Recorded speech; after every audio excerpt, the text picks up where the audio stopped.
Hello and welcome to another Connecting Consciousness podcast. It seems ages, and in many ways it has been. It's a long time away, and I think probably people thought that I just dropped off the planet or taken a long extended holiday. None of those things, just one thing after another just kept us a bit busy. Did do the Benjamin Fulford talk, which I know many of you found very interesting. So we'll talk about that because a number of people have asked me why did I want to hook up, as they say, with Benjamin Fulford. It wasn't so much a hooking up really as talking to somebody who appeared to have some very interesting information, much of it mirroring or agreeing with what I was coming through with, although the sources that we have are different, but the message seemed to be, on many cases, very, very similar. And I just thought it would be nice to add, a guest person on from time to time. I'm hoping to try to get hold of David Icke, not necessarily to do an interview, but to go and visit him this summer. Can you believe it? I've never actually met him. Lots of intermediaries have, and he says, oh yes, Simon Parkes, he's sort of on the same page, but we never got round to it. So, I've sent him a couple of emails. He was probably like me. Emails get lost and buried, but I guess if I send him enough, hopefully he'll find one.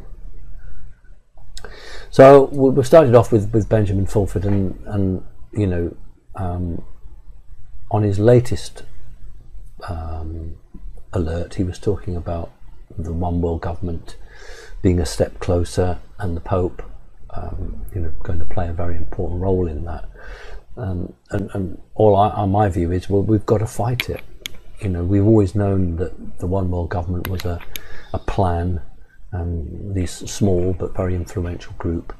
And I do agree that there are moves afoot to try to bring this back on the agenda, to try to push it up the ladder. But rather than go into any talk and debate about it, I think my message is we just got to stop it. We just got to fight it. It's not going to be helpful. We don't want it. We know what the agenda is, and if there is another move by the elite to try and make this happen, well, it's not going to happen because humanity doesn't want it. So I think Benjamin's right to bring the topic up, but my view is that it's not going to go anywhere. I don't care which secret societies or groups are pushing it, it's not going to happen. Humanity's too advanced now, it's too well clued in to make the same mistakes that perhaps we made 30, 40 years ago. Excuse me. So America, very important, obviously, so much going on. The audit, there's always been audits of financial institutions, but these have always been audits just to come out with the answer that is being sought. But for the first time, President Trump ordered an audit. It's not the first time, because Kennedy ordered an audit, but unfortunately he was murdered before that really got underway. But President Trump has authorized an audit of the Fed to actually see just how much gold there is. I think he knows how much there is, but what he wants is a document that says America Corporation is bust, so the great corporation of the US is broke. And it's quite interesting that as this audit begins to take shape, the Fed has just issued, was on the point of issuing a large number of bonds. And there's always a sign when a government's trying to raise money, or an organisation is trying to raise money when it doesn't have any. Government bonds are something that are very cheap. You print the paper out, you send it off, and then if you're lucky, foreign institutions or foreign governments invest in your bonds. And that's one of the cons of the magic of the Babylonian spell on money. I would be very doubtful that many countries would want to buy these backed bonds from the US, and they'll need a guarantee, and they won't just want a politician's guarantee. They're going to want a gold-backed guarantee. Now, we know that doesn't exist in very large amounts, so it'll be very interesting, I think, to see just how much of these bonds are snapped up by other countries. There'll be countries that are lent on, countries that are looking for political favours, and they'll buy them, but there won't probably be the great rush for these bonds as there would have been 25 years ago. Everybody in the know knows that America is broke, and therefore you're buying worthless bits of paper.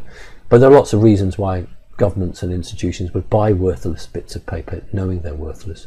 The question is whether they think there's any redeemable value in them now or in the future. So that's something that I think is worth watching for. America, so we've seen some very interesting developments, haven't we? Where now the sacked ex-director of the FBI is admitting that there was an unconstitutional meeting in an attempt to remove the then new elected president of the United States. Trump had only been in office a very short time, and there was a meeting at a reasonably high level to see if it would be possible to remove him. That's actually called treason. Now there's a very powerful committee in the Senate that's now looking into that. That's just going to be another part of the game going on, but if they choose to follow it through and if they choose to find the information, then that's 25-30 years in a prison for somebody. So that potentially will have more damaging effect on the what some people call the deep state or the Kabbalists than any probe into a Russia, America or Trump link. Treason is something that's there's no excuse for it, and on my website I actually use the McCarthyism. I said it's un-American. It's often used, but it for British and European people, they won't really get the feeling of that. But when you say un-American in an American context, that has an immense weight. And so these people have been un-American. It doesn't matter whether you're Democrat or Republican. To unconstitutionally try to remove your president through treasonable action is un-American. So that I think has got a lot of mileage to roll if that's the way it's going to go. Do you remember sometime before Christmas I spoke and others spoke and it made it into the media, and President Trump was talking about it might be time to create a space force, which he said would be part of the United States Air Force. And for, I think, the vast majority of unawake and unaware people, that was quite exciting. Ooh, a space force, you know, when they were trying to envisage what that might be. Now, for those who listen to this radio show and others listening to other shows, you know very well what a space force is. And you'd think, well, what's President Trump talking about? You know, we all know, well, some of us know that there's a very effective space program. But the reality is that what Trump's doing is he's saying to the deep state or the Kabbalists or whoever you want to call these people, I'm going to go public with the fact that we've got a space force. And I think what he'll do is he'll say in 2019, right, this is what we've done. What he's doing today actually is producing legislation to enact a space force. In other words, just as the Army or the Navy or the Air Force is enshrined in legislation and it exists as a real physical entity through the political system, through the bureaucracy, he is enshrining a space force. So it will become a very real physical arm, just as any of the other services are. And then I think what he'll do is he'll give it a little time, and then he'll open the hangar doors and say, this is what we've got. And you know, unfortunately, the most unawake and unaware people won't say, oh, how did you build that in 3 months? Or how did you build that in 6 months?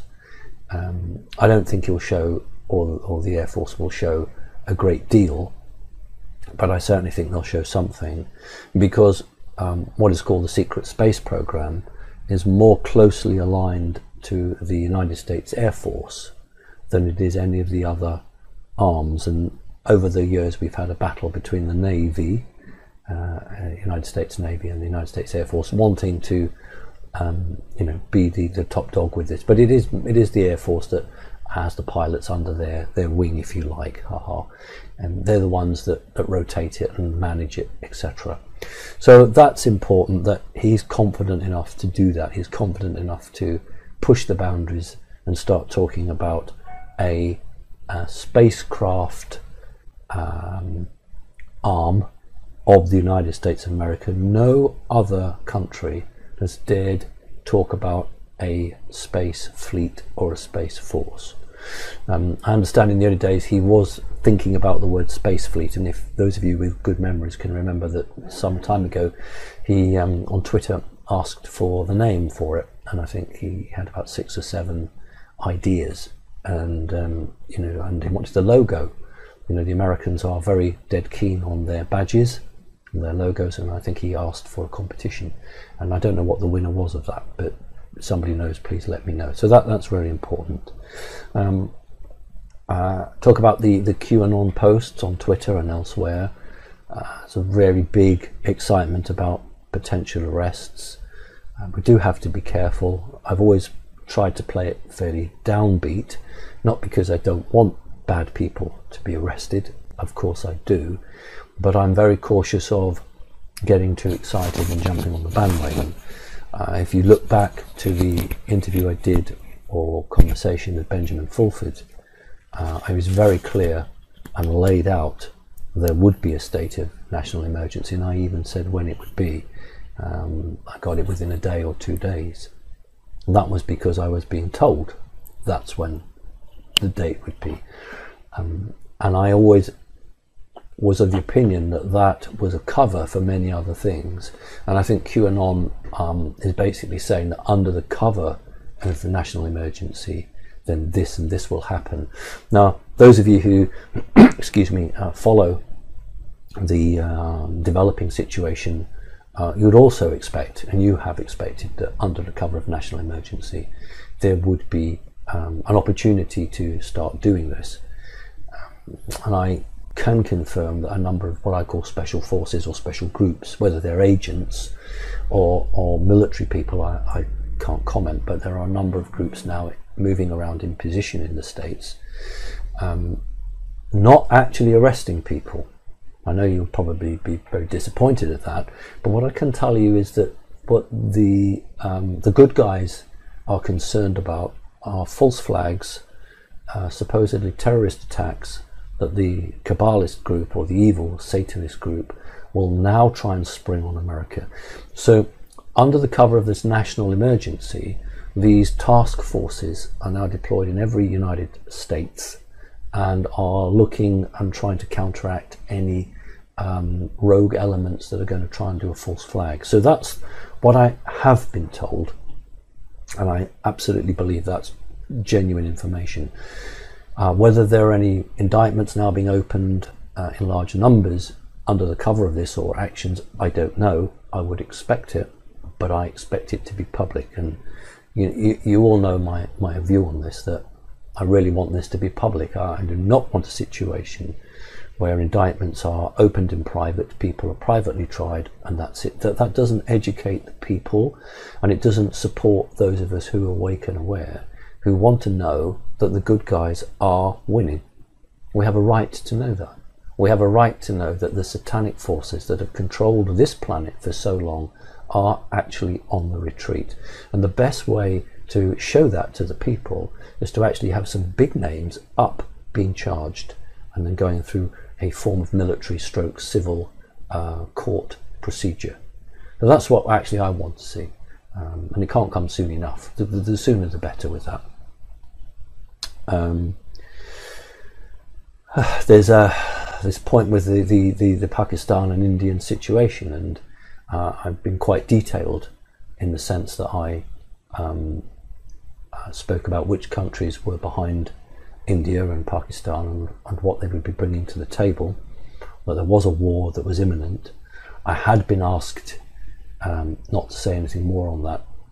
Because we've been off the air for so long, Becky did go through some of the questions, and we decided to take some of the more recent questions because we've been off air for a while. And there is a question on Pakistan and India, and I'll address that more in the question and answers. And there's also a question about my tooth. Thank you for everyone who's written in, but I'm going to address that there and then because there's a bit more to the story than meets the eye there. Okay, let's talk about Brexit. Got to talk about Brexit and the Labour and Conservative lawmakers, members of Parliament, who have quit their parties and joined this independent group. And everyone seemed to be very careful and quiet and, you know, treading very carefully. Are these people traitors? We had a conversation this morning about this, and yes, they are. They're traitors not to their political parties, but to the people that elected them. If you stand on a platform, and it doesn't matter what it is, and you say, this is what I represent, and this is the party I represent, and people vote for you. They don't just vote for you because of your name or what you've done, and they should do, but they don't. They vote because you are aligned with a political party. So if you change political party or you become an independent, then you have gone against the very people that elected you. And so really there should be a law that says when somebody does that, they need to stand again in what we call a by-election to test the mood of the electorate. You know, when I went public, I did that before I stood for election. You know, I passionately believe that you can't say to people, vote for me, and then you change the game. So I went public, explained everything, and then I stood as a councillor and was elected. And that was really important because you're not deceiving anybody like that. And so these people have stood on a label, they've changed their label, they need to go back. So it's just going to muddy the waters in the sense that we had a fairly clear picture about a week ago where we were going. My prediction is we're either going to have Brexit with a plan or Brexit with no plan. I cannot see a second referendum, and I was having a discussion actually with Becky on this as to why there's very unlikely to be a second referendum. And that's because the British government authorised the United Kingdom, Britain, to leave the European Union, which meant there were 2 years of bureaucratic work. The civil service had to completely rewrite nearly every piece of legislation that we have, whether you go to the shop to buy a bag of carrots or whether the Royal Air Force buys a missile for its aircraft. All of that has to be rewritten. That's taken best part of 2 years. Now they're not now going to say, oh, let's stay in the European Union, because frankly, bureaucratically, we couldn't. Because we've worked for the last 2 years to leave. All the paperwork has been done to leave. And that's something that the people who are clamouring for a return to the European Union, perhaps because they've not been in government, certainly they probably haven't been in civil service at a high level, don't actually understand what's gone on. I've actually got a commemorative 50p coin. What's that, $half for the Americans? I've got a commemorative 50p coin that's struck, and it says Britain leaving the European Union, and it gives the date in March. So everybody is geared for leaving from a government point of view, and if for no other reason, that is why Theresa May won't try and go back into Europe. And the other thing that's occurred is that people are seeing the vindictiveness of the European Union towards the British people. Now, I paraphrased it by saying that Tusk said that, you know, Brexiteers should go to hell. It's not quite what he said, but the energy was there.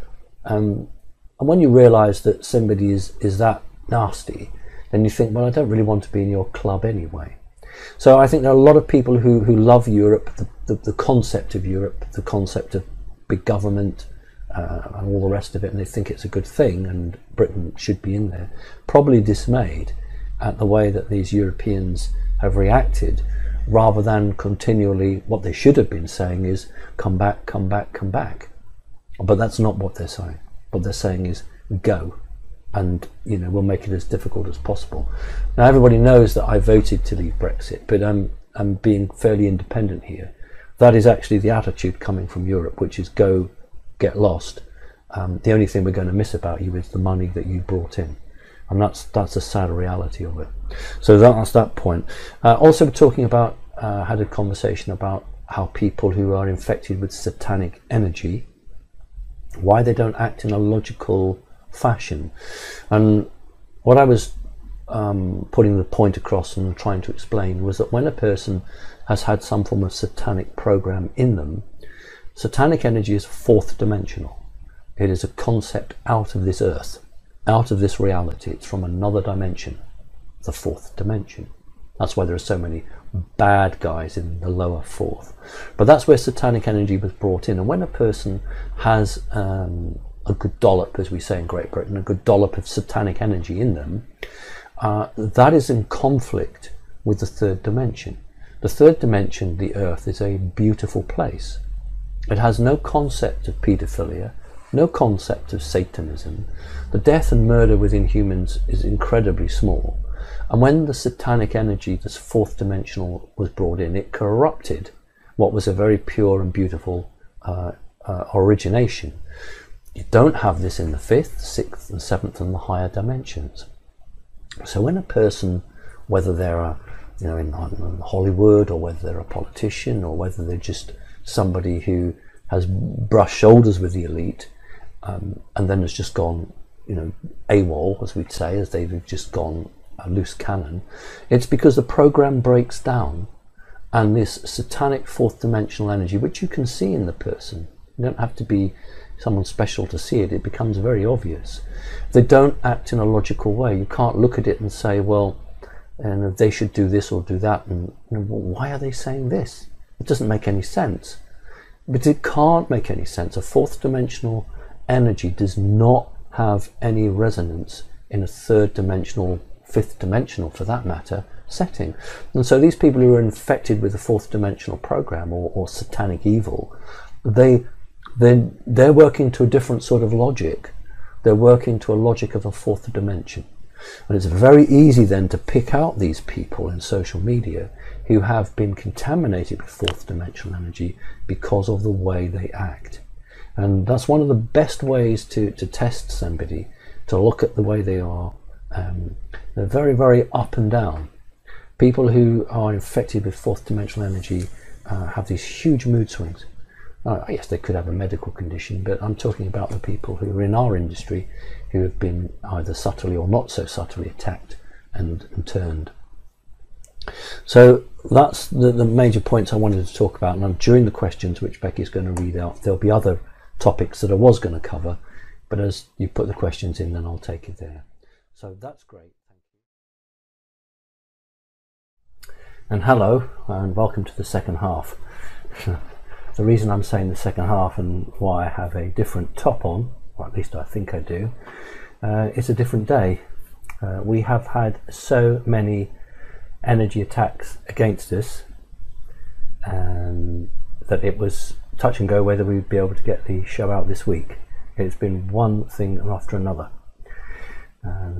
So we've got an opportunity now, and we're going to go for it. So there's a split here in the time, sort of a time travel. All right, so I think where we were was just about to ask Becky to start the questions. So please, Becky, if you'd be very kind, do the questions. Thank you. Okay, thanks. Good day, Simon. Would you be willing to share information on why only a small portion of Pleiadians have brown eyes? I believe I heard you previously mention this. Also, do you feel it would make sense for a Pleiadian soul to incarnate into reptilian life form for the sake of understanding and progression, even if it would be quite a rough ride? Thank you for all your time and care in sharing so openly everything you do. Well, thank you. Very kind of you. Most Pleiadians will have blue eyes. I've never really been a fan of Charles Darwin in terms of some of the genetics points he put across. Most fifth dimensional people will have blue eyes, but a small proportion will have brown eyes, simply because when they've travelled down from the fifth dimension, they will have stopped off in the fourth, maybe most likely Sirius, less likely Orion or any of the other habitable planets in the fourth dimension. But certainly if a Pleiadian person on their reincarnation journey to Earth stops at the fourth dimension, then I don't mean they just have one incarnation there. They have many lifetimes there. Then their eyes will turn brown. People from Sirius will generally have brown eyes.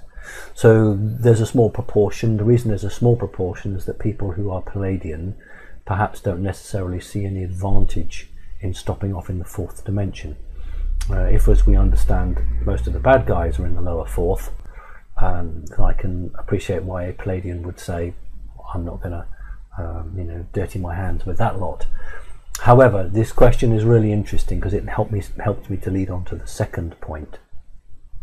If we don't understand the oppressors, if we don't understand this satanic fourth dimensional energy, then we are not really best placed to fight it.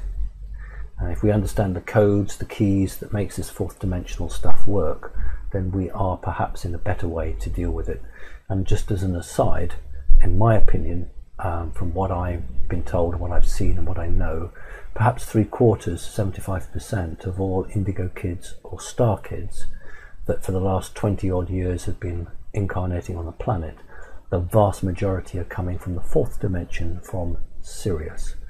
Not entirely, but a large proportion, because these young people are arriving with the codes of the fourth dimension, and they're capable then of dismantling that.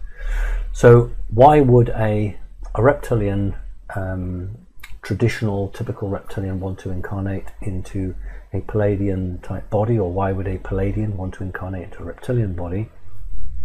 What you would normally find is that the Pleiadian would want to be in a reptilian body, and vice versa, simply because it's to understand not the opposition in terms of your enemy, but to understand the opposition in terms of what are the fundamental blocks preventing some form of deal or friendship. If you are always at war with somebody, then there's no chance to sit around a table. Perhaps the best way you do it is by actually understanding, seeing, and trying to get their perspective.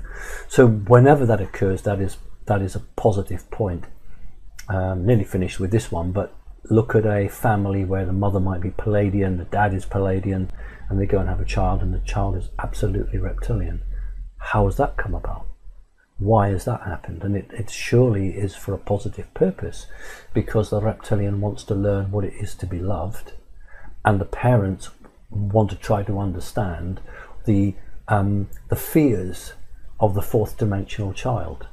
And if those two can work together, the reptilian and the reptilian, if they can work together, then there is the blueprint for a wider peace right throughout the multiverse. So that was a really good two-part question.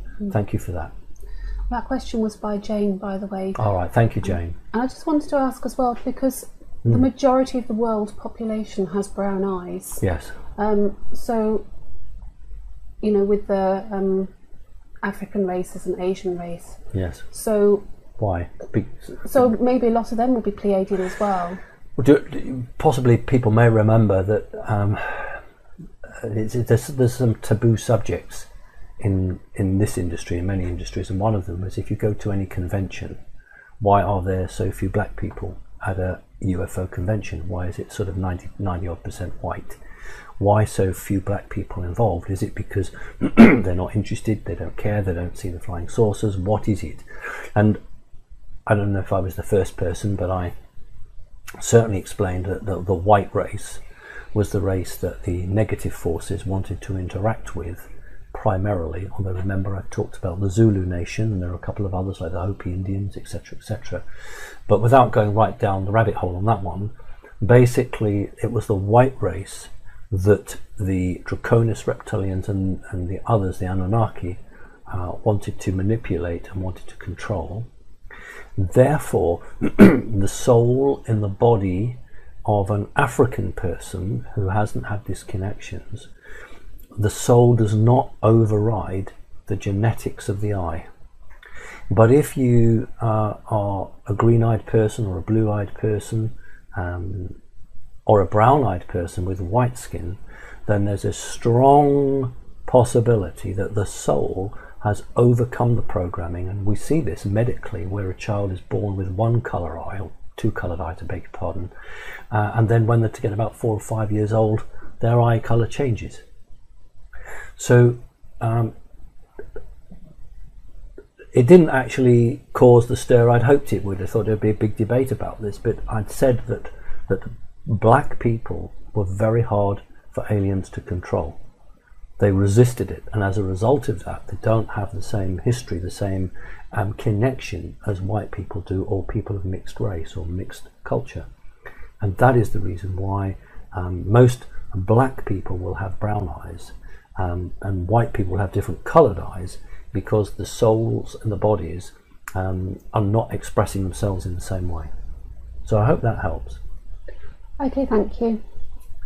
The next question is from Victoria.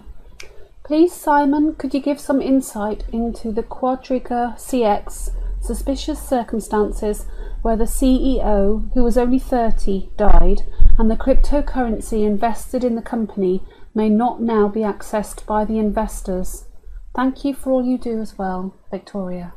There have been a number of smaller investment platforms that I don't want to put anyone in problems here, that have rebuffed advances from bigger players. The way it's normally done on this planet is that the people who are in charge, they carve up, a bit like the mafia really, they carve up the territory and they say, well, you know, you can do this but you can't do that. And a good example would be, let's have a hypothetical situation where I want to open a hardware store. Now the elite will let me do that because it's not going to challenge them, is it? A hardware store's no problem. But let's say it's really successful and I buy another and another and another and another, and I've got lots of hardware stores, and there comes a point when the long established huge multinationals are beginning to feel a pinch from my little hardware stores. So what they do is they come round the table and they say, look, this is the areas where you can now operate in. We don't have any stores here, so you can have that, but you can't operate here, here or here. If you do try and open a store in that area, we will destroy you. And that's exactly what happens right across the board with the elite. They will carve up the territory either of a state, or in Britain a borough, or a city, or the world. And if a platform, an electronic money platform, does not follow the guidelines they're given by these elite, then the elite will take them out. The object ultimately for the elite is to take them over, is to take control of them. So they'll identify up and coming cryptocurrency platforms, and then they'll want to take control either through stock exchange, through a share buyout, or they'll just manipulate it. And if they can't get that, then we're finding more and more people suddenly ending up dead or falsely imprisoned, etc., etc. So I'm not going to comment directly on that one, because there are I don't know a huge amount about it, but I know there are other people there who are hanging on, shall we say, but can't access the money because the legal teams have been activated and then blocked it. This is it. Remember that the elite, regardless of what nonsense you read on the internet, the elite is still in control. They still pull the strings, by and large, and they can stop any company from doing things they don't want. So you will see small companies, regardless of, I mean, Bitcoin and cryptocurrencies are in the news, but I can tell you there's lots of other companies that aren't in financial sides, and they are obviously suffering as well. So that's what's going on there. I hope that's helpful. Thank you for your question. Thank you. Annie says, Dear Simon, please could you elaborate on your today's website statement about a planned attack on Pakistan by India? You have understandably mentioned that you cannot disclose dates. Yeah. Please could you give us a rough timescale? I'm in the northwest UK but had travel plans to the region. Right. I understand things can change rapidly in these situations and hopefully a conflict may not occur. However, I'd rather be safe than sorry. Thank you for your wonderful work. You're truly appreciated. That's really kind of you. Thank you. There's lots of people that perhaps on the negative side who don't like me giving advice or warnings. I couldn't at the time give a date simply because I've been asked not to. If I was to give the exact date and time of the proposed attack, then it would be very clearly traced back. Only a handful of people apparently are aware of that. And again, my concern was there was a delay between, obviously we were going to go out with this before, and I thought, well, you know, it's a day gone by, but those of you who have followed the situation until very recently will have been quite surprised at the lack of news. I put a sign up on the website and the very next day, it's probably just coincidence, but the very next day the BBC then carried a large article online about this. Although my stuff was sorry, it's just something dropped. My site was my information was a bit more detailed, because I was basically saying that the Chinese were backing Pakistan, and they had aircraft loads of cargo, military cargo, ready to go, and the Americans are backing India, and what India wanted was high resolution satellite imagery to identify targets. 400 paramilitary police Indians were blown up by a suicide bomb that took out their coaches, and the Prime Minister of India is a guy called Modi, and he's up for re-election, and he basically knows that if he doesn't do something, he won't win the election. So that's a very negative reason for doing something. On the other hand, the people of India are absolutely out on the streets. It's not being covered really, but they're out on the streets and they want their government to hit back. So I've been told that the Prime Minister of India, Modi, has said to the military, you have the authority to attack, you must attack when you're ready to do so. Right, so far so good, in the sense that that's where we are at the moment. Now, what happened in between the first bit of this show and the break was that the Prime Minister of Pakistan, Imran Khan, ex-cricketer, for anyone who used to watch cricket some years ago, came on and made a statement trying to buy time. Now, that might have affected the whole planning here, because nobody expected the Prime Minister of Pakistan to basically come on and try and, you know, break some peace here. If you're flying to anywhere to the Kashmir region, that's where you would expect activity. It is Kashmir that's being fought over. My grandfather, who was a British diplomat in India and stayed on to about 1949 and oversaw the transfer from British India into, you know, sovereign India, and the creation of Pakistan in terms of what was going to happen with Kashmir. My grandfather said at the time, this is a recipe for war. You know, this was to the Prime Minister at the time, you just are literally giving Britain, because remember Britain was very powerful back in the mid to late 40s, you're giving Britain a huge problem here. And he was right. So we've had 2 major wars since then and several smaller conflicts. So they have a history of fighting each other. The other bit to add now is that previously President Obama supported Pakistan and provided Pakistan with a huge amount of military aid. In fact, Pakistan have more early warning and airborne control aircraft than India have. And they have some fairly modern American jets. But when Trump came into office, he completely reversed the policy. So Pakistan no longer gets any money from the US, and they were fast becoming bankrupt. So the Chinese then jumped in, and the Chinese now are funding Pakistan, and America is funding India. So although we won't get 2 superpowers fighting each other, it won't get that far, we have 2 superpowers who would like to test out their weaponry. Time scale. I can no longer be accurate simply because the Prime Minister of Pakistan has thrown his bit into the mix, and that has thrown it all about. But I would say to you, any time from the last week in February to the first week in March. The last week in February to the first week in March. Thank you for the question. Thank you. Okay, thank you. Valerie says, Dear Simon, just heard the YouTube report below that Obama is being held at Gitmo. We never hear on US TV any news like Trump is working on indicting elite paedophiles or big bankers, etc. Can you please find out if it's true that Obama is being held at Gitmo, including all the other guys the same channel claims are already at Gitmo, in the other short video listed by the same Q channel? No, I've not had a look at the videos, and I don't know if you have. No, I haven't had a chance to. We've had so many energy attacks here that we're just lucky to be doing the podcast. However, I have had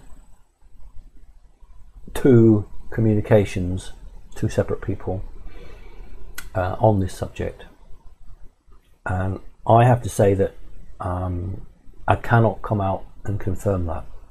What I can tell you is that I have been told by military sources in the US that George Soros is there already and Obama is there, but I've got no independent confirmation of that. And what the military sources are telling me is that this is related to the letters. Do you remember I and others put our videos out and we showed that George Bush's Jr.'s funeral, I beg your pardon, George Bush Sr.'s funeral, they all seem to receive these very short letters, and I'm beginning to understand now that this is probably in relation to indictment. So although I initially thought it said treason, it's the same thing really, but it might have said you're indicted, or this something along those lines, meaning that you will have to go somewhere to be questioned. So what I'm being told is that the names I've given are actually there and are being questioned. I've also been told that George Bush Jr., now in Great Britain we call it turning Queen's evidence. I think in the US it's called state evidence. I understand that George Bush Jr. has decided to basically come clean, and that includes 9/11. That's what I've been told. So my immediate reaction is, when do we get that in the public? You know, I'll keep on saying it. I don't want this under the carpet. I don't want this all just done and dusted and suddenly X has got cancer or Y has died of a heart attack or this. We need this to come out. And I've spoken about Rommel. Rommel, who was the great hero of Nazi Germany, was definitely involved in the plot to kill Adolf Hitler. But he was such a huge hero that they offered him a gun with a bullet and said, kill yourself, we'll tell the public that you died of your wounds fighting in Normandy. And if you look on YouTube, you see there's lots of real-time video of Rommel's funeral, and of course it's, oh, he died fighting, when he wasn't. He was offered the choice and committed suicide. So there is a precedent here, for past presidents or anyone else to choose that way out rather than have this public humiliation, which wouldn't affect them because they're gone, but would affect the family. So often these people will do it because they don't want the problem on their families. Now, yeah, I understand that, but you know, we need the truth out there. The public need the truth. The public need to be told. We need to see these people up in court facing charges. And I will not be pleased if all the key players that we bandy about all the time just suddenly disappear or go off into retirement.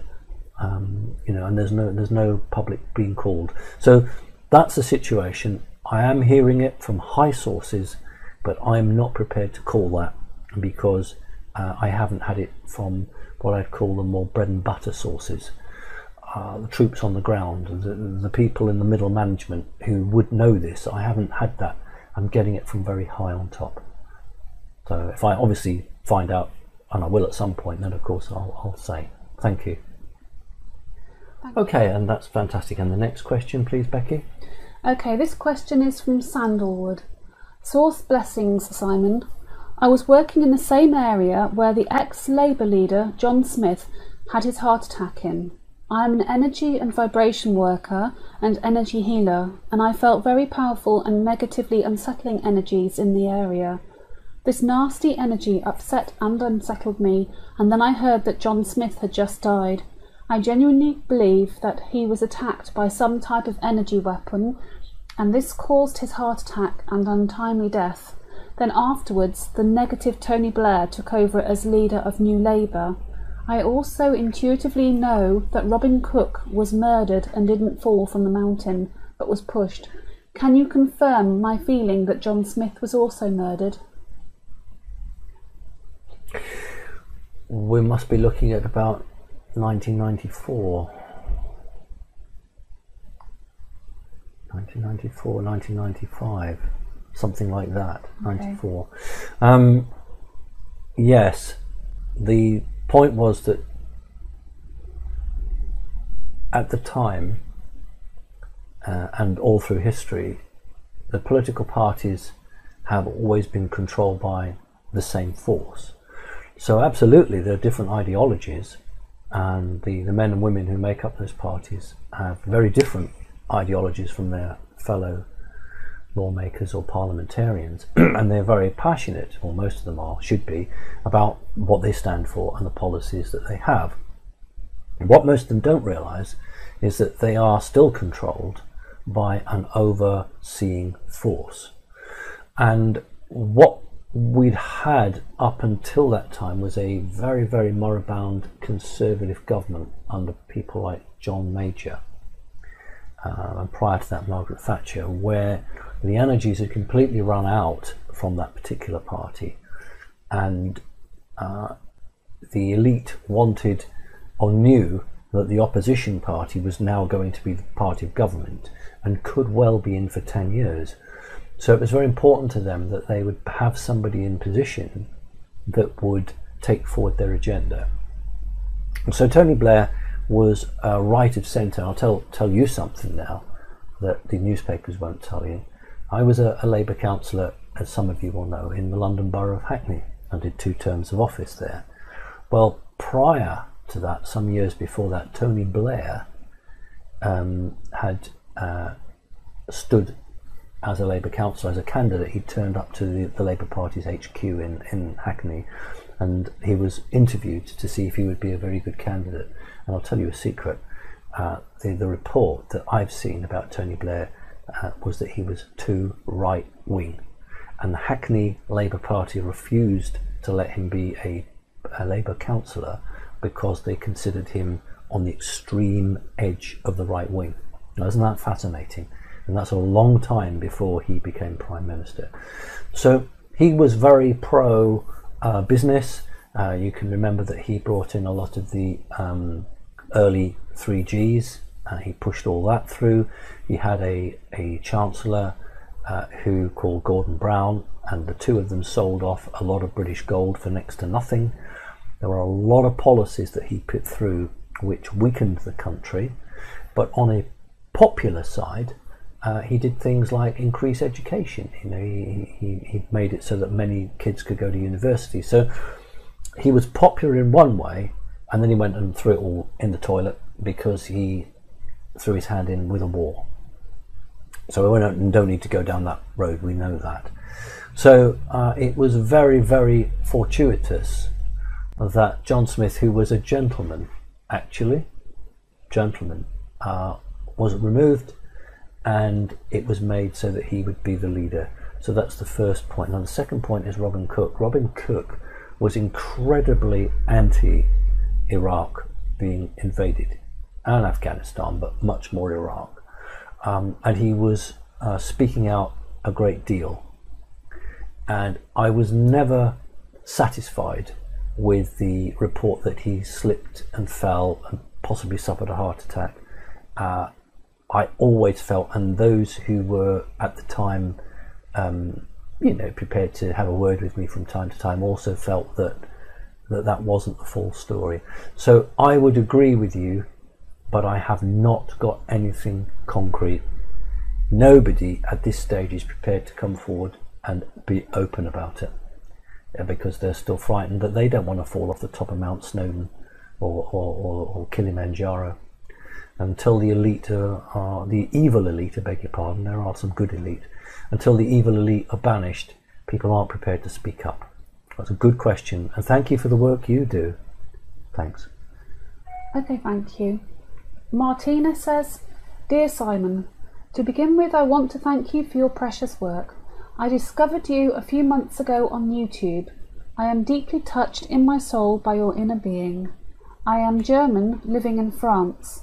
Now my question, is it possible to do a session with you on Skype, a soul reading, without the camera, just voice and vibration?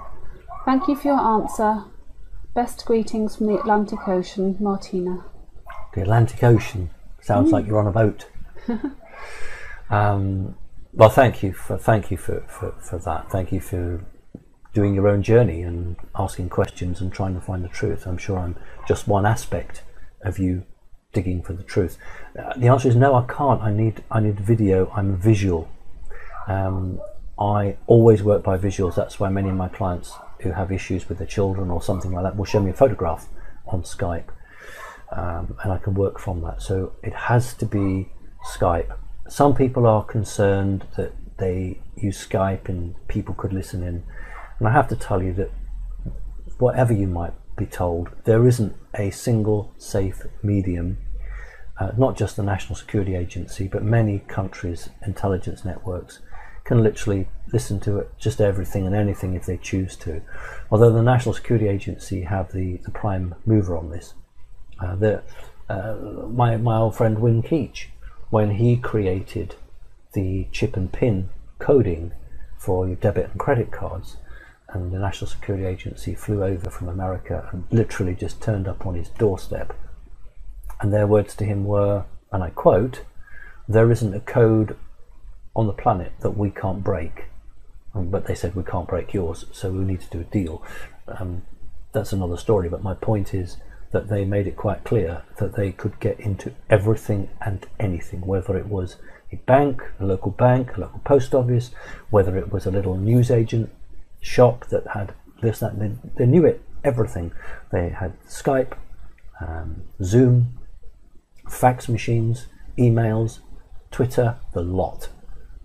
So what I say to people is, you either live in fear, or you decide there are certain things that you can't say openly, but you can say some other things, and don't live in fear. What these people do is they monitor. They just monitor and collect information, and they regular monitor here and they regular watch. And I'm not going to live my life in fear. So if you can get Skype, then you can book. Thank you. Okay, thank you. Lynn says, "Good day, Simon and Becky." Must be from Australia. Yeah. Simon, I just want to say that you have the most stunning blue eyes. They are beautiful. I love the love and shine that comes through. You are a blessing to humankind, and thank you. Question 1. Do you think that the tipping point for a mass awakening is happening and there are more people awake than comatose? Is the information that you are hearing that the deep state is really coming down worldwide? Thank you, and Becky would like to see you sometime. Thank you very much. The reason I'm laughing, of course, is that my beautiful eyes are green. Yes. The problem with Skype, one of the questions I always ask my clients, so it's a common thing, because Skype cameras do not show eye colour, they can't. So one of the questions I always ask clients when I'm doing a consultation is, what colour are your eyes, please? My eyes are a very interesting green. They're not just a standard green, sort of a jadey type green, and that's why sometimes they have to come across as blue. So I hope that means that you still want to listen to me and you still like me, and remember that only 1.8 of the world's population have green eyes. So I'm keeping my green eyes. I'm not going to go and get blue contact lenses. The second question, literally about, is it all coming down? Yes, actually I'm really positive it is, but it's not necessarily coming down the way I would envisage it coming down. In other words, we talk about these sort of analogies like cutting the head of the snake off, but the snake still keeps wriggling around for a little bit. If a deal appears to be done with those at the very top, so they go as a gentleman's agreement, then are we really going to get the sort of change that we so desperately need here? And that's my concern, that too much of a gentleman's agreement is done. Now if, and I am being told this, I'm being told that after the heads of the snakes have been cut off, then there will be a great public opening up. There'll be a huge release of information. But you see, that's rather like somebody who says, here, buy my motor car and then come back tomorrow and I'll put the headlamps on for you. And when you go back the next day, the garage is closed, the guy's gone. So I'd much rather that everything was shown to be happening now. But there definitely is and are signs that the system is being changed. I have no doubt about that. But I'm not necessarily happy in the way that it's being conducted. I suppose I always was somebody who said that people were ready for the truth. Don't treat people like kids. Lay all your cards on the table. Let people look at it. You know, what do you think people are going to do? This is not the 1950s. People aren't going to go screaming en masse and hide under the table, or grab the gun and throw furniture up against the door and shoot at anyone who comes near them. Those days are not here. There will be some panic. I know there would be, and there would be issues, but that's not an excuse to hide the truth from the people.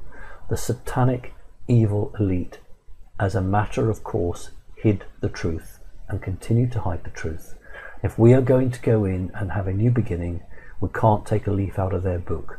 We have to say, no, this is the truth. Let's trust the people and just lay it out. So it is happening, but not necessarily in the way that I would like it to. Thank you for your question. Oh, well, that's great. So if you're ready, we'll have the next one, please, Becky. Okay, thanks. Christian says, "Hi Simon, do we need to be concerned about researching and looking into information such as the kind of topics you cover without anonymity?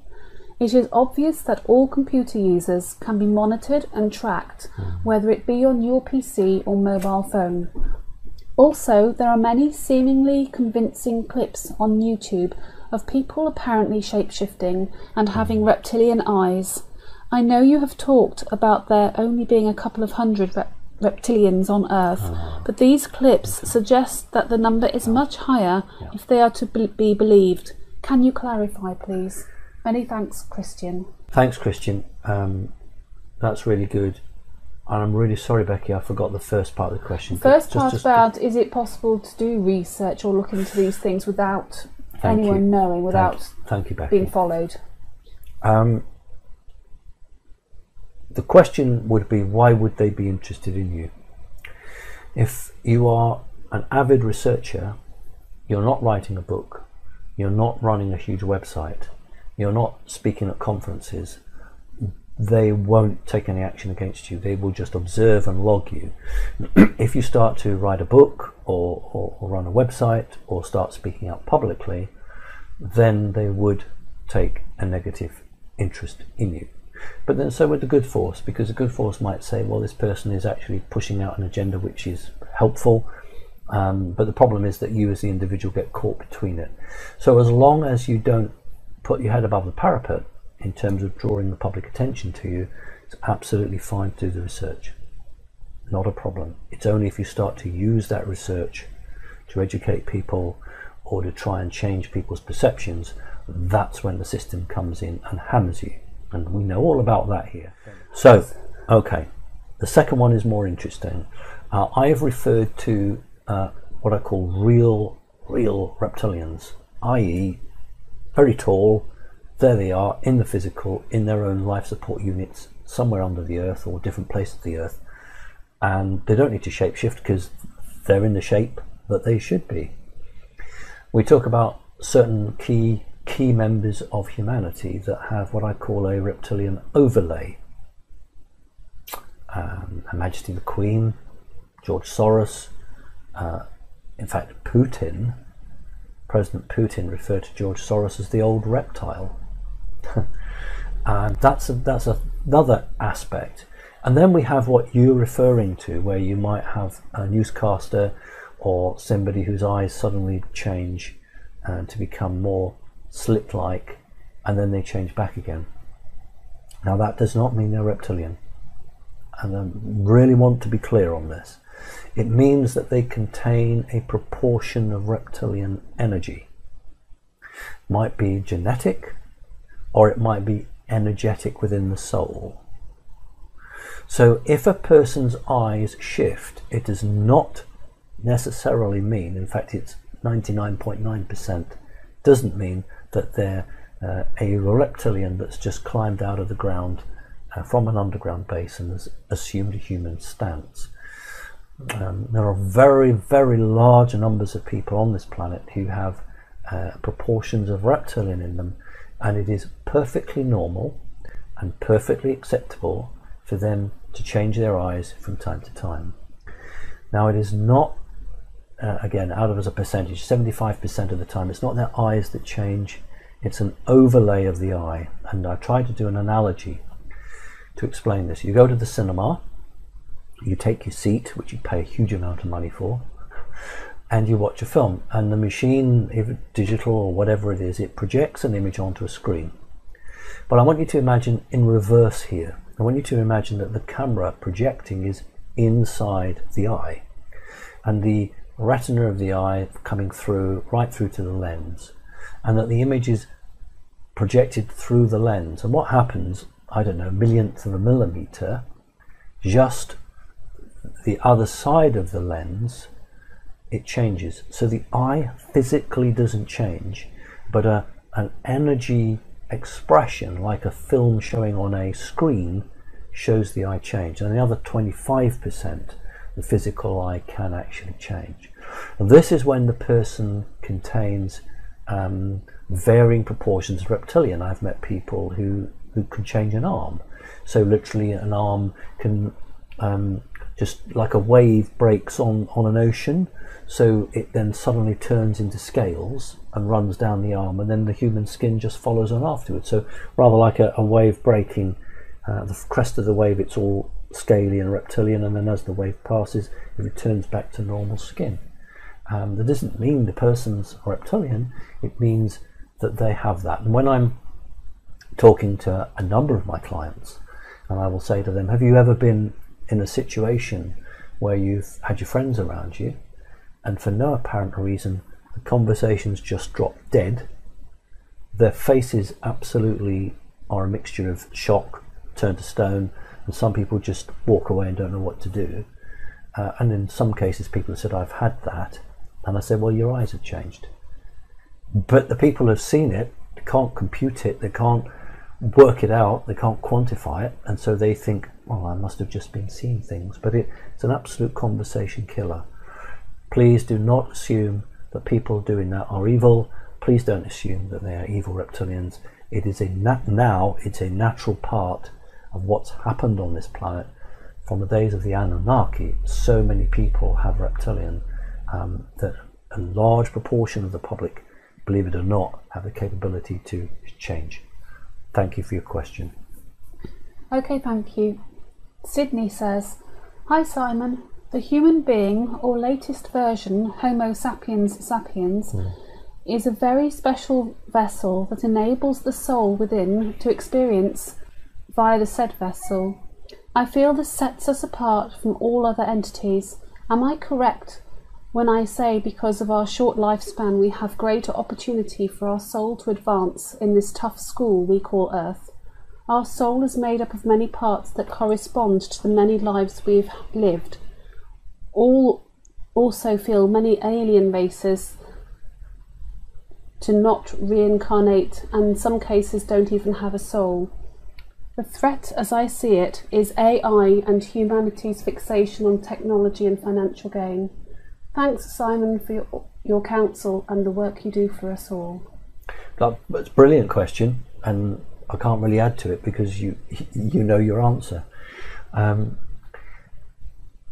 We mustn't just assume that 200,000 or 250,000 years ago the reptilians turned up and did what they did, and that's the end of the story.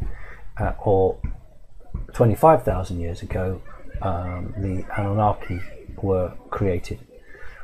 Humanity on this planet has been genetically engineered and altered over millions of years, but by different competing races. The best understanding is you can imagine something, intelligence arriving on the planet in a physical form, looking at these sort of part human, part ape creatures and thinking, oh, there's great potential here. We'll have a little tweak and we'll come back in 2 million years, 3 million years, see how they do. And sure enough, they come back 2 or 3 million years. But what they found in the meantime is another alien race has arrived and landed and done something.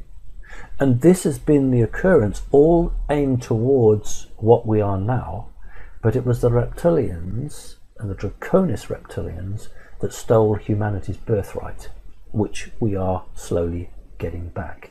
So they were the ones that did the most genetic engineering for negative purposes. I must make that very clear.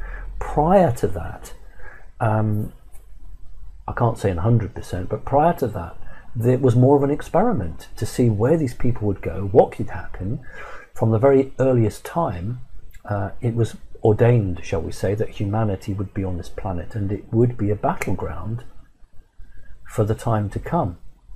So there'd been this great interest, but what the reptilians did was basically took what they found, did a lot of genetic alterations and captured what they had part created. Not say for their slaves, but for their own usage. So when we go through incarnations, our soul can often remember, and it's not just the brain that remembers, the soul can remember, and many lifetimes can be remembered. Does that cover the question, Becky, or was there another aspect to it? Yeah. Okay, so I just felt that you were spot on with what you'd said. You really have understood it, and you know this is a battleground, and it's basically where I think that's the key I wanted to talk about. AI. It is the point that this is a firewall planet, which means that artificial intelligence, and there's a big article today, and I haven't even had time to get it out, but there's a really very useful article out today saying that more and more scientists now are very concerned that they're seeing aspects of AI. You may be aware of the Solar Warden program, an AI defensive system aimed at protecting the Earth from extraterrestrials, and that now is almost sentient, standalone. So humanity must never ever ever give up what makes us human, because if we do, what was all this about? Why are we bothering? Why are we striving? Why are we trying to learn? If we're just going to become robotized, then it's all pointless. And the soul journeys, the soul finds a physical form, and it experiences and it learns, and it is one of the most wonderful things of creation. I don't believe in a God that sits in a chair and floats in the clouds, but I do believe in a God that is an overall creational force, an overall creator of everything. And AI is another creation, it's another issue, but it has gone rogue, and it seeks to turn everything to itself, and that is not right. So I agree with you entirely. Thank you for your question. Thank you. Okay, thank you. And Simon says, "Hi Simon, wishing you well and concerned about you and your health. I hope you're getting well again. I have a question regarding Mr. Trump and the shadow government, the deep state.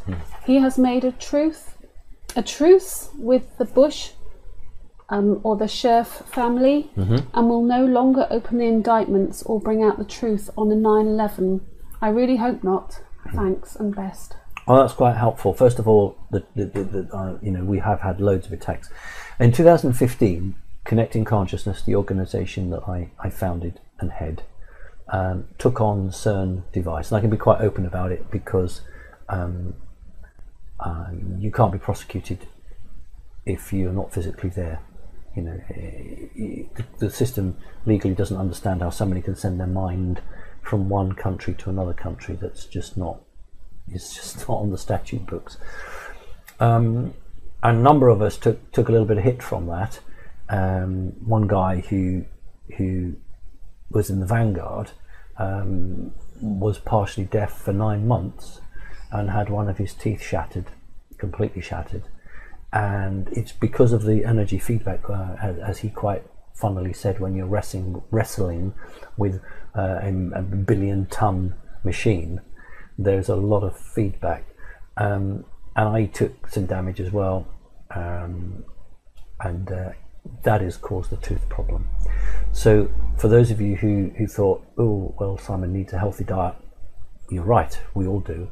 Not looking after himself, there was this reason behind it, but it's just taken a lot longer to express itself with me. The tooth is going to have to come out. It's shattered, it's broken, and that's classic for these energy battles. Anyway, that's that. And now I've forgotten what the second part was. I'm sorry, Becky. I'm going to have to go back because I have. Okay. It was the let me just tooth. There was the let health. me just go back. Oh no, I've got it. Okay. I've got it. It was Has about he made the a indictments. truce with Yep. Bush and the Scherf family? That's fine. On the indictments. Fine. Earlier on, I talked about how I was receiving information that George Bush Jr. had turned state evidence and was working with prosecutors. And that's what I think you're referring to, that basically for the information that he's given is considered to be so valuable that it's worth taking him off the hook. So that's where you're probably picking up from some really good research, actually. Don't know where you're finding that, because I don't know that that's out on the website, but well done. What you're probably picking up then is that Bush Jr. is saying, okay, I'll come clean if you cut me a deal. And I share your concern. This is what I was saying earlier. I certainly think the truth about 9/11 will come out. I don't think that is going to be hidden. Now, cast your minds back to when George Sr. casket, and there was a ceremony and for the burial. Trump turned up after all the Kabbalists were in the front row. You should have a good look at Trump's face. It is absolutely disgust on his face, because what I can tell you is that prior to that ceremony with the coffin, Trump and George Bush Jr. had been in the office. I don't know which office, but they'd been together, and that's when the deal was struck, that Bush Jr. would give a lot of information and start talking. And if you ever saw the pictures of Trump at George Bush Sr.'s coffin, and he had the First Lady with him, he gives a very curt, short salute. And I think the First Lady puts her hand over her heart. But you can see in Trump's face there's absolutely no love lost there. And so it was there, because I can tell you this, that Trump had heard some of the most horrendous, awful things that anybody would not want to hear. And that's why he was full of disgust when he was at the meeting. And also remember this, for those of you who perhaps still think it's not really true, you noticed the security guards, call them security guards, the intelligence men standing right behind George Bush Jr. and along that line, and yet look where Trump was. The security guards were not near him. The intelligence men weren't that close to him, because it was never about Trump. That situation of that whole thing was an orchestrated plan. It was all about putting the pressure on the cabal, and they weren't at all worried about Trump. They knew Trump was going to be fine, but they needed these people behind George Bush Jr. just to remind him the deal that he'd cut. So, recapping on it, I do believe a deal has been done. I have not been privy, I've not had a sight to that deal. I've been told part of it, and like you, I want the truth of 9/11 to come out, and lots of other stuff too. So I'm not giving up yet. I'm not packing my bag and going off. I do believe it'll come out, but probably not as quickly as I'd want it to. Now what I'm going to do is just read my thank yous, and then we'll go on with a few more questions. So I want to thank Valerie, Enrique, Imogen, Bob, Leslie, Sue, Robert, Greta, Carl, Virginia, Gudmunda, Elk, Katrine, Christopher, Shamsa, Elisa, Tina, Raymond, Marish, Isabel, Cheryl, Olaf, Jane, Thomas, Vesna, David, Margarita, Mary. Now there were others, but we've had such a hell of a time that I'm afraid I haven't written the others down. So thank you everybody who has so graciously donated whatever you can to keep the show on the road. Thank you. All right, Becky, I think we've got a few more questions, yes, have we? we have. And the dogs barking was not ours, the next door, just in case people are wondering if they can hear dogs barking. From the lane, down the lane there, has brought her dog out for a walk. Yeah. So just rest assured, it's not the dog here yeah. that's looked after here. It is, in fact, a local dog. Yes. Yeah. Right.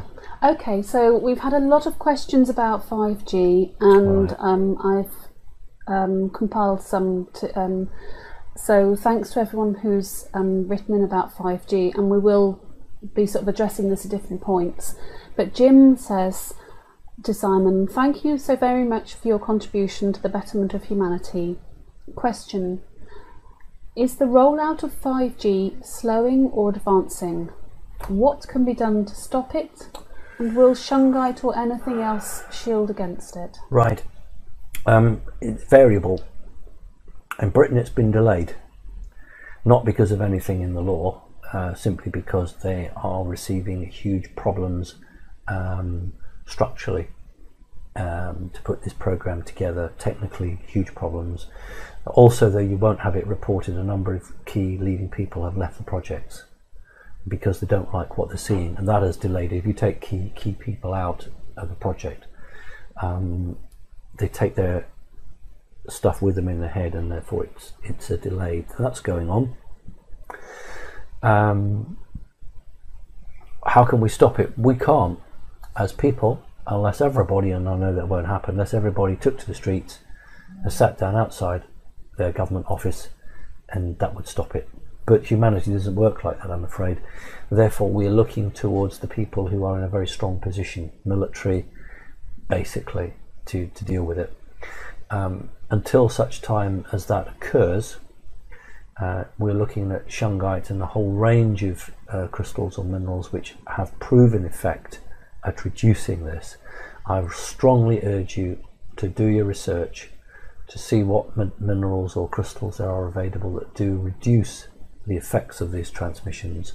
I mean, here on my desk here, I've got my orgone gas device, and I have that right next to my router, and that I'm sure has a beneficial effect. And 5G shungite does have some effect. There are other minerals as well. So we do really need to think about this. And I was chatting to a person who was a jockey. I'm not going to mention his name. And he, rode horses in for the very rich and the elite. And he went round to all the venues. And he said there was one place in France, south of France, where the top elite would go for holidays. Part of it was the horse racing, but they'd take their family and children.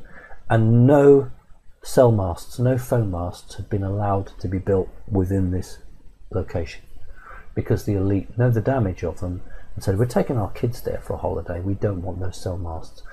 And if you look on the planet, there are certain key areas that for some magical strange reason don't get the masts up. And then when you actually dig into it, you find that there's either a family, a very powerful family, a bloodline family, or it's a place where they go. So they know the truth. But of course the rest of us, we have to put up with it. So we better defend ourselves and protect ourselves until those who are in the know and are capable of doing something about it actually get off their butts and do something to help humanity. Short of 100,000 people going out and doing what the French do, very effectively actually, then it's not going to turn around. The problem is that the old argument about, well, look at the money it's going to make. Of course, you and I don't see the money. It just goes to the top.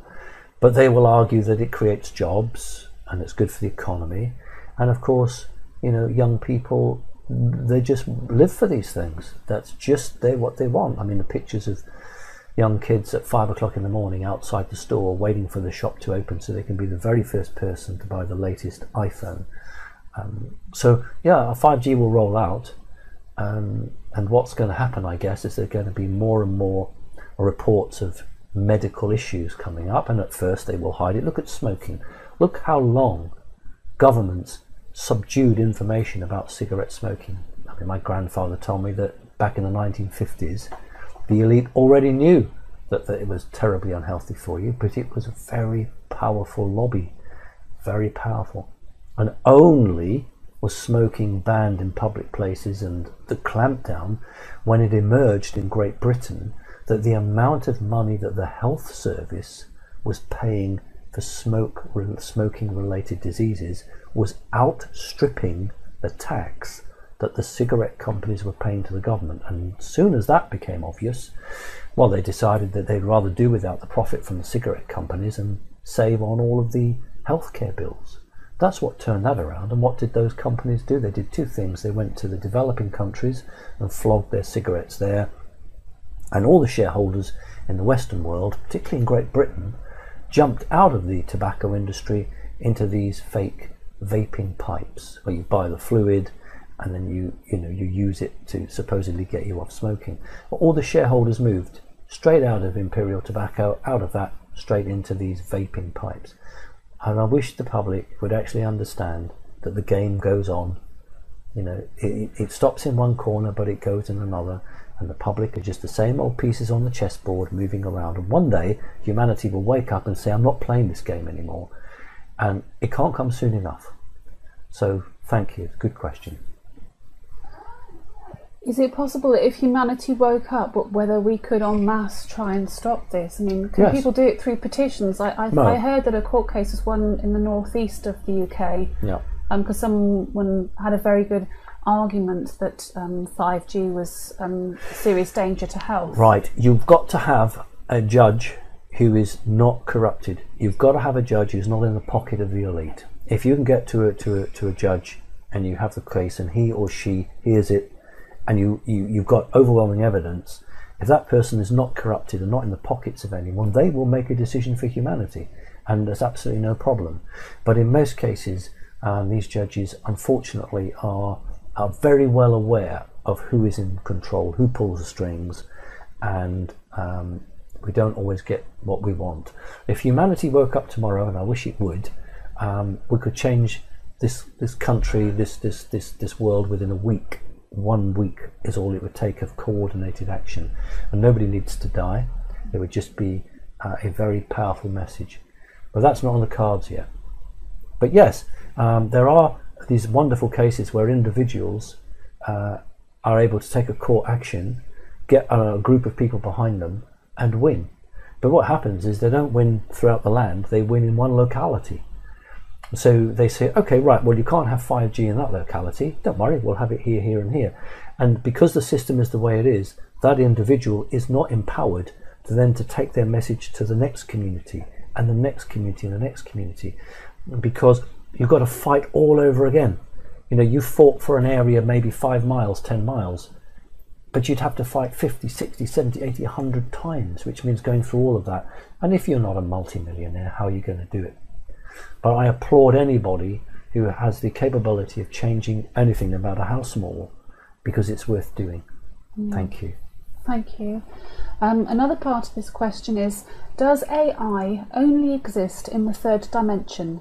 If not, is it capable of following humankind's advancement to other dimensions? Well, that's exactly a brilliant question. No, It's originally fourth dimensional.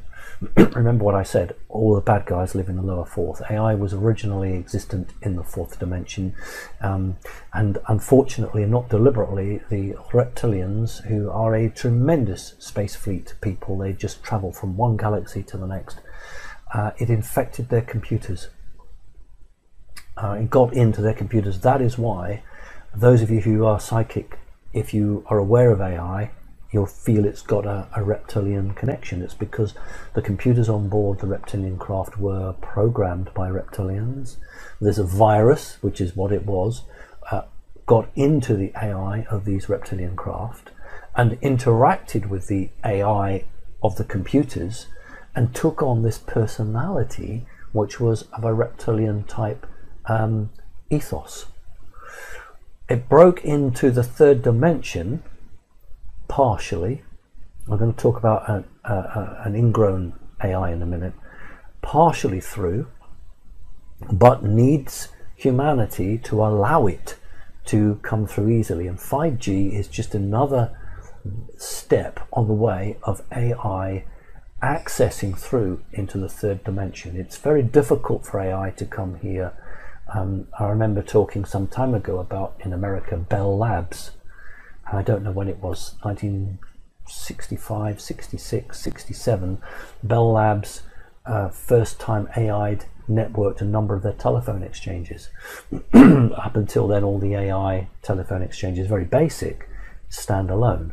But for the first time in the mid-60s, I think it was the mid-60s, they networked them. Damn thing went live and ran away with itself, so they shut it down. So they knew about this right back then. They were aware of the capability. That's what the Cameron film, the Terminator films were all about. It's a warning that AI will eventually, if unchecked, try and take over. So we've got to stop AI manifesting itself into this reality and literally being sold as the savior of humanity. And there's a precedent here for you. Go back over 100 years ago. Shocking as it is, it's true that there was a culture of taking out children's teeth at the dentist that were perfectly healthy and putting false teeth in because they said that'll save your teeth rotting. And that's the God's honest truth. There was a program for taking healthy teeth out, putting fake ones in, simply because they can never rot now. And that's the trick of transhumanism. Let's take away your arm and give you a robotic arm, and they'll never fall off. And this is just a trick to hook humanity in. So thank you for your work. Thank you. That's great. Okay, thank you. Ashley says, I was recently browsing an Illuminati bloodline document the CIA has uploaded on a government website. Here is a quote from it. The Ark of the Covenant was discussed where it was hidden in Africa, and a ritual mocking of the Ark of the Covenant was held. My question for you to possibly answer, is the Ark of the Covenant an external physical object, or is it more metaphorical and internal? This Ark seems to be a mysterious bit of our history. Any direction from your awareness would be appreciated. Thank you. Well, thank you. It's very real. It is an object, but it's also a concept. It's a concept that is given form. I'm not sure about Africa. The CIA have been releasing a number of hitherto hidden documents, but they've been altered. Otherwise, you'd have a whole stream of treasure hunters heading, to this place and that place. Great Britain is a key repository for some material. You're not going to be surprised to hear me say the Vatican is another key repository, and there are other locations. Different organizations, most of them secret, strive to obtain these artifacts and hide them away. So you couldn't say that a particular elite group has everything. There are probably three different elite groups that have a monopoly on hidden objects. There's also off-planet entities that have interceded to remove certain groups because they didn't want them falling into the hands of humanity. The Ark of the Covenant is a very real object. You have to please try and remember that those who originally saw it in action never had a computer, never saw a motor car, never saw an aeroplane, and they were trying to give words to something they had no framework to express it. The nearest thing, I think, is like lightning. They could try and think about natural events, earthquakes and lightnings and things like that. So they couldn't give a true technical perspective. They were able to give measurements of the device as shielding around the device. They could give that because that was part of the ceremony, part of the part of what they had to learn how to do that. I'm not convinced it's in Africa. Very real thing. Thank you for your question. Okay, thank you. Angel says, Hi Simon, Thank you for bringing your enlightened wisdom into this world. I would like to know what you know about the crystal skulls. There are supposed to be 13 original skulls that, when brought together in one place, will reveal all of the stored ancient knowledge encoded into them. They may not have all been discovered at this point in time either. Interestingly enough, I found on the internet there is technology being developed that can write large amounts of information onto a crystal, and then it can be read with a type of laser. Yeah. So this doesn't seem like an impossible idea to me. What can you tell us about this, please? Okay, that technology was secret in the 1970s. My mother actually was one of the things that she worked on. Not like a silicon chip, somewhat different than that. If you were to take a quartz crystal, and much finer than the silicon chip. A silicon chip is made of layers of silicon with the grids, the pathways put into it. But a crystal has simply, I don't know if I could say hundreds of thousands or millions of very, I would really call it, you could, and they did, lay down an etched circuitry with a laser, and then you've got like a trillionth of a millimeter. The next layer, just above it, there's just this small insulating piece of crystal, and they'd etch another pattern, circuit pattern on it, and so on and so on and so on. So although a crystal might only be so big, if you think about the tower part of it, it has maybe 500, 600, 700 chips, the equal of a silicon chip actually in it. That's actually what was found in the crashed craft at Roswell. The silicon chip is just a very poor copy of what they found. So why would they do that? They do it because crystals have a regulate beat. They have their own stored electricity. Humanity understood that you could regulate a quartz watch. You could regulate a battery powered watch with a quartz crystal. If you were able to plug it in, it would beat at the right rate. It has a life, in a sense, and it produces an energy. And if you were to ask any divine woman who had been lifetime in Atlantis, she would tell you very much about the capabilities of crystals. The second part of that question was to do with the crystal skulls. Those of you who've read Lord of the Rings will be familiar with the Palantir, or the Palantir. These were like crystal balls that were in a number of towers in this fable story. There was the crystal ball of Orthanc, the Palantir of Orthanc. Both Saruman and the king-to-be used these, and so did Denethor, who was the steward of Gondor, where there was a Palantir. And these were crystal balls that connected with each other and allowed the user to communicate over thousands of miles and see images, etc. The crystal skulls were created by a human race from Sirius, and most people who have a serious component to their soul. And that was an unintentional joke, but I think we'll keep that in there because that was just so weird. Those people that have quite a proportion of a soul that comes from Sirius will want a crystal skull. Even if it's just a small one, you will be drawn to it. Absolutely you will be, and so you should. It was your people that brought these here and mined the right sort of quartz as well, probably South America, possibly India, and created them. They are communicating devices. They should be able to communicate with each other no matter how far away if the operators are in tune. But it is said in old ancient lore that if the skulls were brought together into a circle, then they would enact something. There were 12 skulls plus the 13th activator, and you can see the pattern. We have 12 strands of DNA, and the 13th needs to come in to activate it. So it's the same principle, 12 and 1, 13. Crystal skulls, even today, 2019, truth be known, they don't have the technology to create them.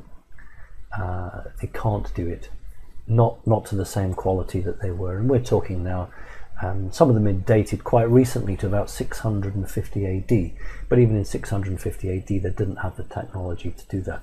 I suspect many of them are far older. So if you have a serious component to your soul, go out, treat yourself to a small crystal skull. It'll do you the power of good. Oh, for meditating as well, if you're left or right-handed, hold it in your hand. It'll help you to meditate if you have a connection to Sirius. Thank you. I think we're probably ready for one or two more questions. We got one or two more left? Yes, we have. Oh, Eddie from Hong Kong says, in order to ascend to higher dimensions, humans are asked to be of service to others, loving to all beings, be vegetarians, etc. Okay. How did reptilians get to a higher dimension than humans? Well, that's a good question, isn't it? Yeah. Because they're certainly not vegetarian. I can vouch for that. Because the reptilian race is dog old. It really is. They're so old that they don't even know how they got into this quadrant of the universe. They just have no knowledge of it. I think they've always been, to a certain extent, service to self. Their own records imply that they arrived in this quadrant and they don't know how. The undercurrent is that something even more powerful than them, so fed up with what they were doing, literally picked them up as a race and transplanted them a long way away from where they were and dumped them in our quadrant. And I believe that's true, but they won't admit to that because that doesn't go down the story they want. At the time that we're talking about, moving from third to fourth dimension, they were striving for technology, they were fairly self-centered, they were not as warlike, they were all about the survival of their group, and they were far more diverse than they are now. And they made it into the fourth, but they only just made it. They pushed into the fourth, but they just made it into what we call the lower fourth. So they didn't hit the screen with a huge wallop and get 3/4 the way up there and settle down nicely, looking to the fifth. It just managed to creep like an old jalopy, creep through the barrier and settle into the fourth. And that's where the problem started, because fourth dimensional energy is where Satanism resides, it's where paedophilia resides, it's where all of the greed, all of the nastiness, that's what we have. And the third dimensional Earth never had any of that. It doesn't exist in the fifth dimension or higher. It's just here in this rather gooey fourth dimensional stuff in the lower fourth. And so once they'd reached it, it was a trap, because they were already on this service to self path. They wanted to conquer,